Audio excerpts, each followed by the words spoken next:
Killer Mari.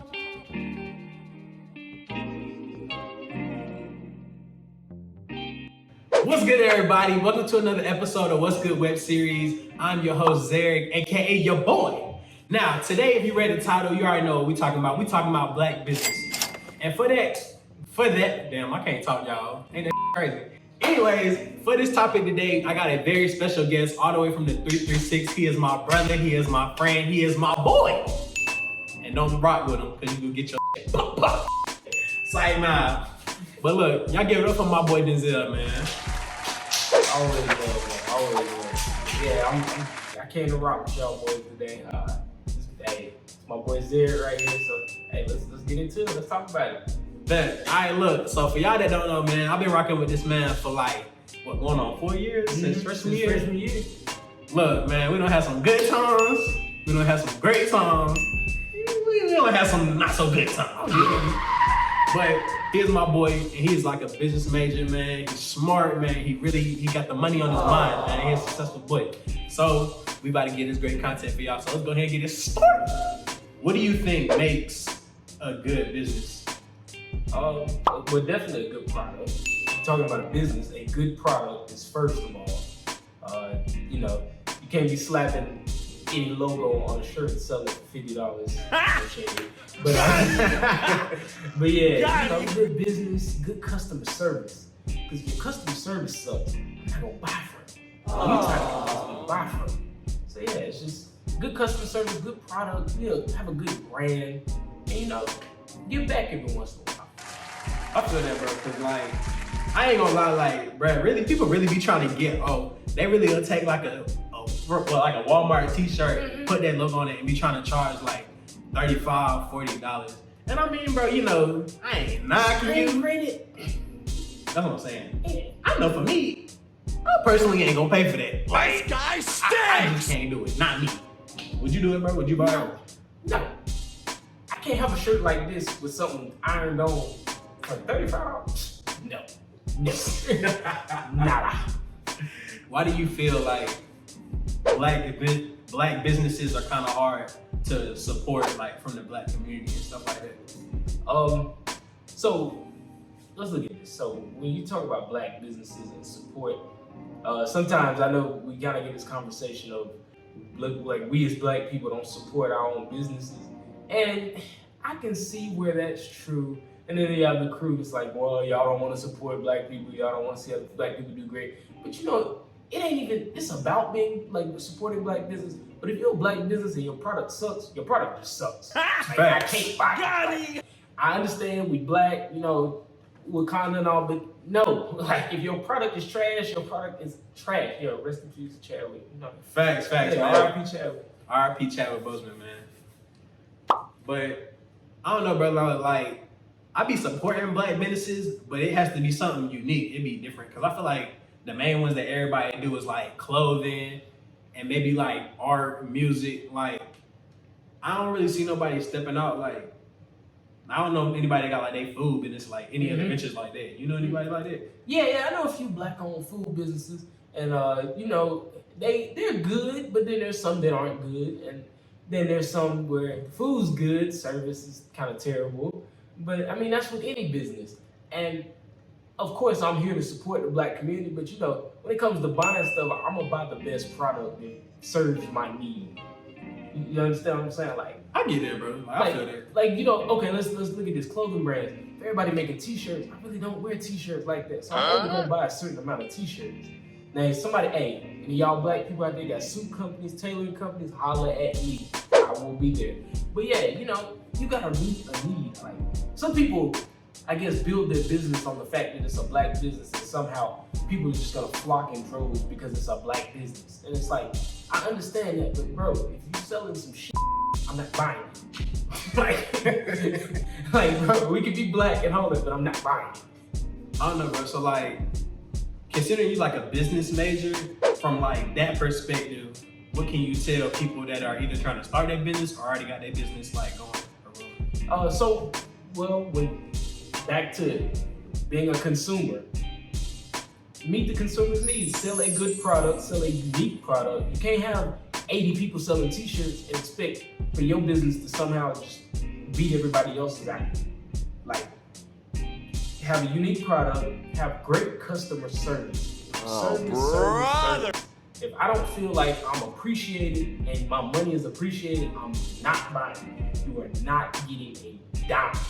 Bro, who gonna piss you off, bro? Bro, you keep emphasizing customer service, bro. Somebody done did this man dirty, bro. I'm trying to tell you. I just done happened to me. Like, of course, like, especially, okay, we talk about food. I've been in soul food restaurants, and the food is good, but the service is terrible. It took me an hour to get some fried chicken wings, mac and cheese, and cabbage with some sweet cabbage. Like, bro, it don't take an hour. Come on, man. Like, it's just and that's not even just for black businesses. Any business has got bad service, I'm not going. Like, it's just not gonna happen. That's kind of That's kind of. What do I go to get bad? Bro, you remember that one time we went to Wendy's, bro? And we was in that line waiting for like days, bro. Bro, let me tell you, bro. We went to Wendy's, yo, people was wilding, bro. It was a man in the window. He talking about they back there licking sandwiches, bro. They out here yelling, bro. We thought they was about somebody was getting spit on, bro. But like he was on something, bro. He was wild.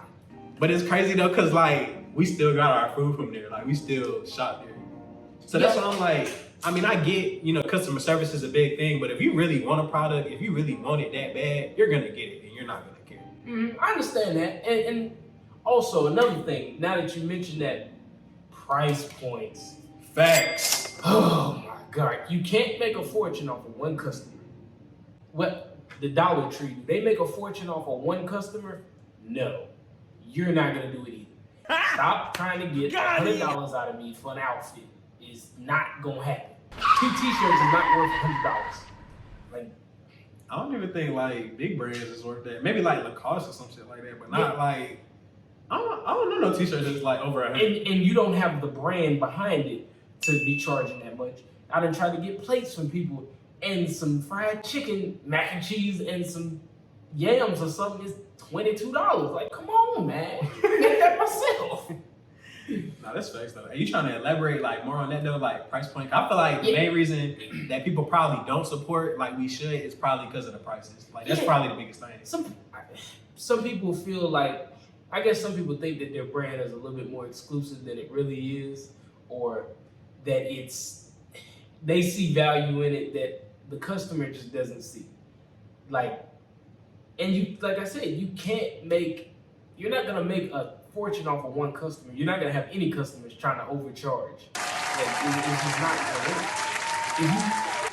What I look at it like this: a bird in hand is better than a bird in the bush. And what that means is, if you can get a customer because you sold that shirt for $15, whereas you're not getting any selling it at $50, who's making money and who's not? Because I'm looking at materials. T-shirts are not that expensive. Getting it screen printed is not that expensive. It's expensive. I mean, it has its expenses, but it's not $50 expensive. If it is, you need new supply. Or that shirt better be made out of cashmere. Bro, I don't think people know what cashmere is, bro. I don't even think I know what cashmere is, bro. Like, what's that like? I got a few cashmere scarves. What is that? It's like a really soft, like, luxury. It's like a scarf? Yes. I got cashmere. That's all that is? They got sweaters made out of cashmere. It's wonderful. Anyways, we're gonna ignore that. But bro, like, I'm not gonna lie. Like, I guess I could kind of use myself for an example because I got the show or whatever.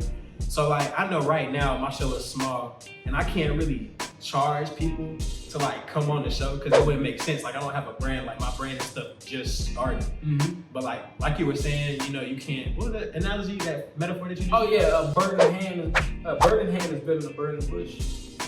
I still don't give that meaning. It means, okay, let's say you're out hunting and you have a bird in your hand.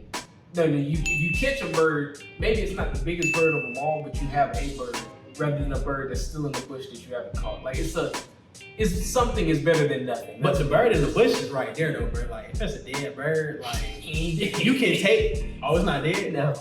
It's an old saying, but it basically means something is better than nothing. But here's the better one. Half a loaf of bread is better than no loaf. I like it. That's facts. But yeah, back to what I was saying about my show.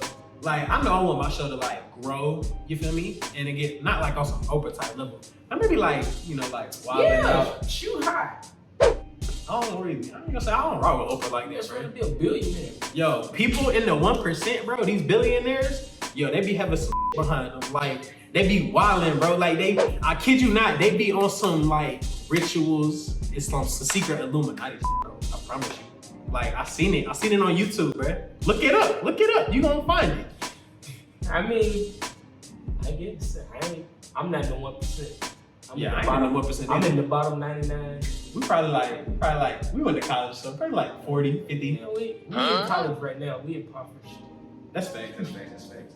What do you think are some good business practices or like good skills to have if you're thinking about owning a business or, you know, something of that like type? So a lot of people get into businesses and they understand like, okay, if you're an artist, but you're not a business person.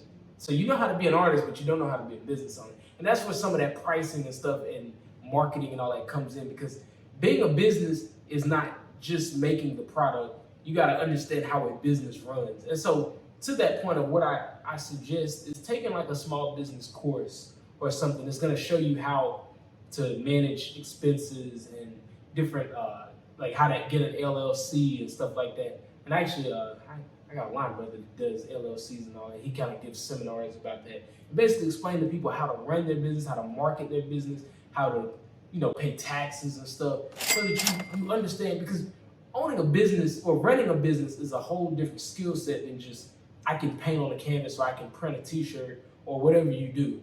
So yeah, it's different things. So yeah, definitely educate yourself on how to run a business. I feel that.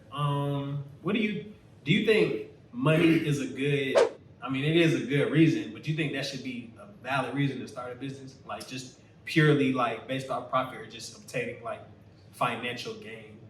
Because I don't think it is, because like the amount of work and effort that you got to put into that, like you might as well just go get a regular job. So I feel like if you don't have a passion behind your business, it's not going to grow and it's not going to be what you think it can be, because the reasons and the, what do you call it, the methods, like it's not there.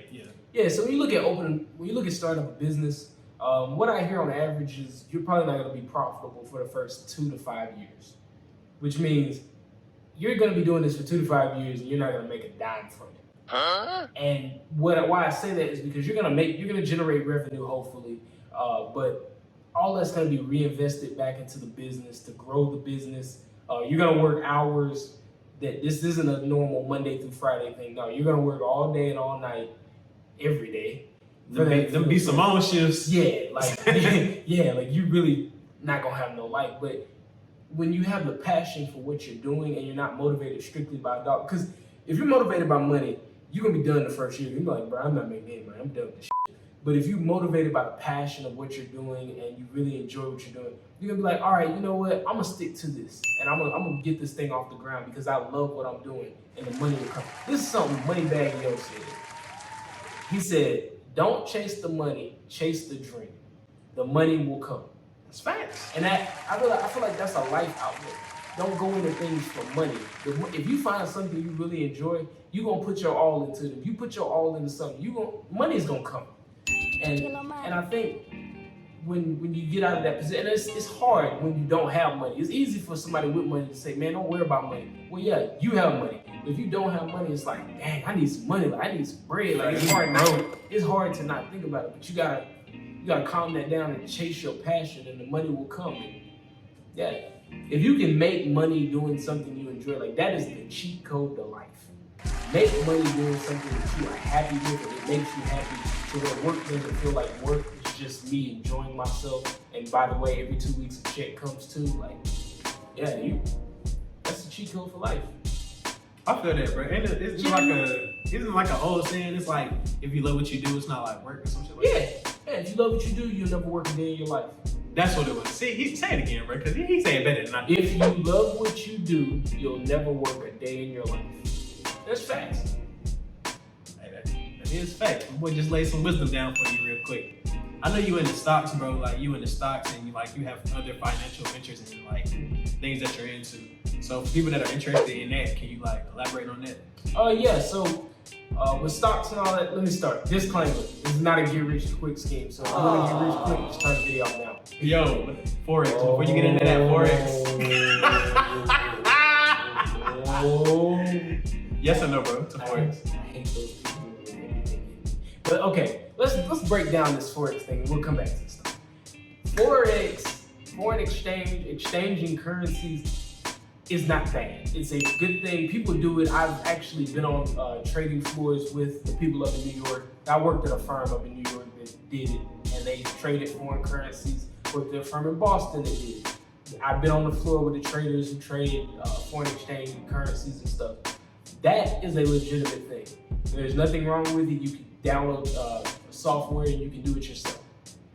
What I don't like is these recruiters who are trying to sell you this platform and basically building the pyramid scheme. We all know it's a pyramid scheme. Anything if you go up to somebody and they say, all right, you pay this money and now go get 3 people to come in on you, it's a pyramid scheme. It's just what it is. But I personally learned how to trade stocks from YouTube. Didn't spend a dime of my own money. For real? Yes. Like that? Yeah. YouTube is college for free. I learned more on YouTube than I do in any classroom. Yo, I promise you. Look it up. But so what I'm saying to that is you don't need to give somebody $200 or however much they charge you a month for them to give you signals to trade. Basically, so you're paying them for them to tell you what to trade. You're not learning anything. And number one rule in trading, you don't trade off of other people's signals because that's number one of how to get burned. Got it! If they don't know what they're talking about, and now you're risking your money on somebody else's thought. I mean, if you want to do it, but I personally don't recommend it. If you want to trade Forex, do it yourself, learn yourself, and don't pay anybody your money. You don't need to pay them. Invest that, make your own money. Keep your coin. Because in the end, all the people, the reason I told people, this is something I told them, I made a bit. I said, if you can explain to me, or if you can show me proof of the money that you're making, and it's more than what I make, I work at Foot Locker. If you make more than I make at Foot Locker, I will quit my job and join you in 2 days. Guaranteed, I will quit my job and I will join you. And nobody has done it yet. And I've asked a ton of people. And I've had plenty of people come back and say, man, it wasn't even like that. I lost money, and bro, it was just a scam. So I feel like a lot of that get rich quick schemes, I do feel like that's kind of like a scam. Because I'm a firm believer in, the quicker you get it, the quicker it's gone. So I feel like if you work hard for it and like you build it up and you have like a solid foundation, I feel like that's probably the most important thing that you can have, whether in life or businesses or whatever. If you got a strong foundation, it won't shake because you're good. Like it'll be there for you as it progresses and goes on and stuff like that. But I ain't gonna lie, didn't they go to jail for the pyramid scheme and all that? Like, yeah, people, not them people, but people go to jail. Pyramid schemes are illegal. Let's just get it. They're illegal. If you didn't know that. So yeah, people have went to jail for pyramid schemes, and to me, it's just a bad look. Like I just don't see it. And they tell you, and the reason it takes off is because it's at the best place. It takes off on college campuses where people who don't have a lot of money and are pretty much there, if you say something about them making money, they're gonna be all over it. It sounds like easy money that I don't have to do much for. Sign me up. And like you said, if it's too good to be true, it probably is. Like, money don't come easy. You gotta work for it. So that's just what it is. That's facts. Like, I mean, you kind of hit it nail on the head. I ain't gonna lie to you. I ain't gonna lie, like real estate is kind of one thing that's probably been booming like for a long time, but I feel like now, like with social media and Twitter and all that, everybody's talking about getting into real estate and buying land and stuff like that. Now, I'm not saying you shouldn't do that. I definitely feel like buying land is the move, but I feel like it's way more to it than what people actually talk about. I personally don't know it because I'm financially literate, but I'm not like, I don't know the ins and outs of like every ventures and whatever. You know what I'm saying? Hey, that was hot though. He got more money than he know what to do with.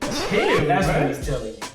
But But yeah, to that real estate point, and it seems like a popular thing lately. Everybody's, I've kind of joked, everybody's going to be real estate agents, like who's gonna live in these houses.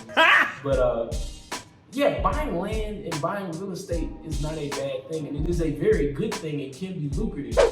But understand, you're not gonna go buy an $8,000 to $10,000 house and move people in 5 days and start generating $1,000 of passive income. Aww. I promise you, it can be a whole lot of money. Like when you start talking about, first off, if you buy a $10,000 to $15,000 house, anything in that low range like that is gonna need a ton of work, and it's gonna either cost you hundreds of thousands, tens of thousands. It could get up to hundreds of thousands for you to have somebody do it. It's still gonna cost money if you do it yourself, and that is hard work. Like I'm talking putting down floors, carpet, fixing walls, and putting in toilets and plumbing and all that. It's not easy. So if you're gonna get into it, understand it's not gonna be buy it, rent it, make money. Like it's not easy, and that's something I think like social media clouds our judgment with a lot of things.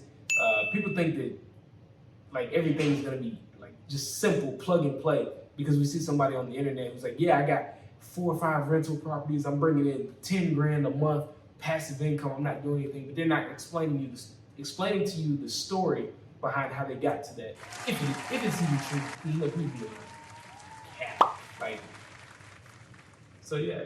I do feel like people would be capping, or like it's right now, social media makes you feel like if you don't have all these different things that you're not in a good position in life. And I feel like that's not a good mentality and take to have because everybody's timing is kind of different. Mm-hmm. So I don't know, like, I'm not gonna lie, like, I think I had this conversation with you. I wanted to start this show my sophomore year. Like I had the idea, but I didn't have the money to get equipment. I didn't have the means to get the show to look and be the way I wanted it to. So it wasn't until this year I got my logo made, I had intros made, like I had everything in position to build my brand and to build it the way I wanted it to. Mm-hmm. So with that being said, you know what I'm saying, that's why I stress having a foundation.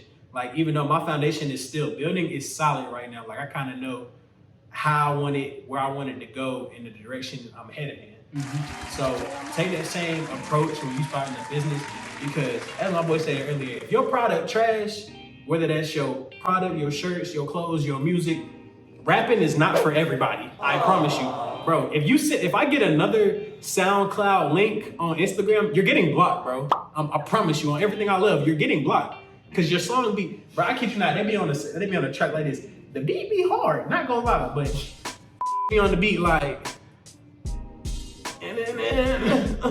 Some parts 30. I was just like, bro, like this.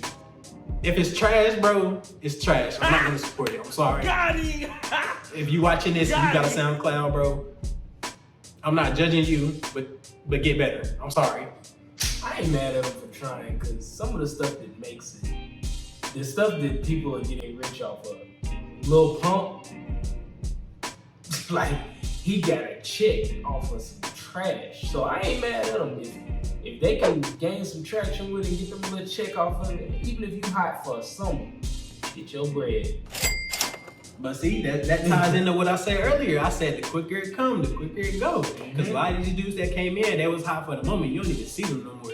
Like, they just, I ain't gonna say vanish off the face of the earth, but they're just not relevant. You know what I mean? So, I don't know how we got on the topic of music or whatever. That ain't even a discussion today. But, I don't know, man. Any more tips and pointers you want to give anybody? Now we missed that stock thing, so let's run back to that. So we're talking about stocks and stuff, and how people want to get into investing, which is a great thing. I recommend investing for anyone, like, because I mean you're gonna want to retire one day. Like that is something you need to do, like starting now until the rest of your life. Like, don't stop. But like, so getting into stocks is not hard, especially nowadays. Like back in the day, you used to have to call up a broker and like set up stuff, and it was just too much. Nowadays, I started my account my freshman year. The minute the day I turned 18, when I was able to open up an investment account, I opened it. I started with like $220, and I just started building. Like, what's up? Oh no, Yeah, I just started building. I'll give you a simple tip. Just start off with index funds. Index funds give you exposure to like I start off with the S&P 500, so you have exposure to the 500 top companies that are public, traded on the stock market, and so you have exposure to it. It's diversified, low risk. You're not gonna hit a home run and make $1,000 or double your money in 2 days, but if you're growing at 10% a year and you're using it let's go back. I use it as a savings account. If you leave your money in a savings account, you're gaining like 1% a year, like at most. And I think that might be like a high yield saving or something like that. But when you put it in the market and it grows 10%, well, you grew your money 10%. If you're growing 1% in a savings account, inflation goes up 2%, so now you're negative 1%. So you're in essence losing money as a saving. But if you invested in the market, on average 10 to 12%, you can have a good year. I think last year we ran bulls, some people were up to 30%. You're making 30%. If you had $1,000, you now have $1,300, and you didn't have to do anything, you just left it there. Why not? And I mean, it's a good way to save for retirement and all that, and just save up money. And hey, making money doing nothing is cool, isn't it? Hey, that's the move. If you can get it how you live, go ahead. Yeah, and I feel like that's something that we don't stress enough, and I feel like people should be educated. Like, I feel like people don't know it, so they don't do it. And I feel like I feel like people should talk about it and educate someone else about it. Like, anybody that asks me about it, I'm always happy to talk to them about it, because somebody told me about it, so I'm glad to tell you about it. I was just about to ask you about that. I was gonna say, you know how other ethnicities and races, they kind of tell like their children about that type of stuff, like they tell them about financial literacy and everything like that. I feel like I can only speak based on what I've seen. My parents wasn't, they always say invest in some stocks or start your own business, but they don't never really go in depth about how to do it or all the ins and outs. And I feel like that's kind of basically because we're not financially literate. Like we just don't know. Like, you know what I'm saying? You can't knock something against somebody for them not knowing. They just don't know. In essence, I feel like we're kind of ignorant to it.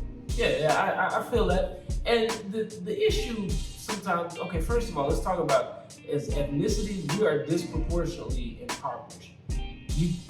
If someone's in poverty, they don't have an extra $1,000 to throw in a savings and throw in an investment account.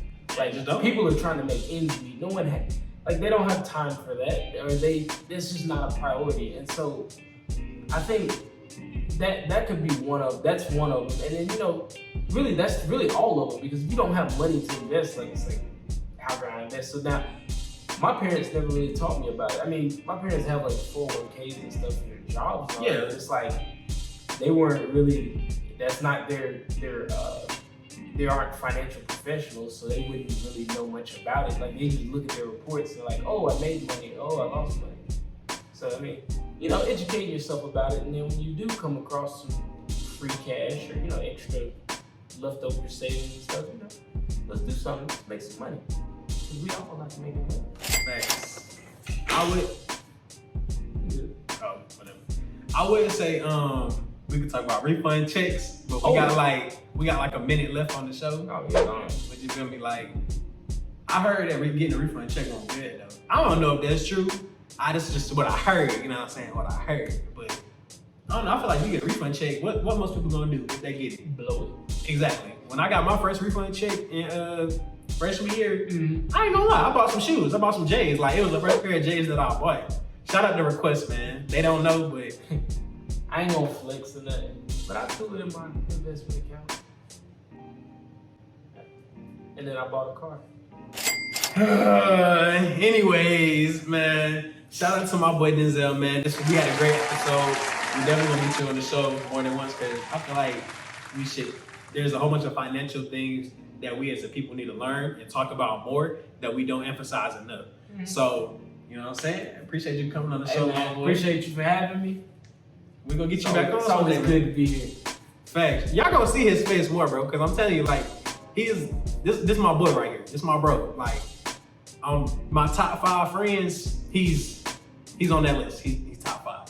Aww. But anyways, make sure y'all like and subscribe to this video, you know what I'm saying? Per usual. We're gonna catch up with y'all, man, and be easy and be blessed, man. We're gonna see y'all later.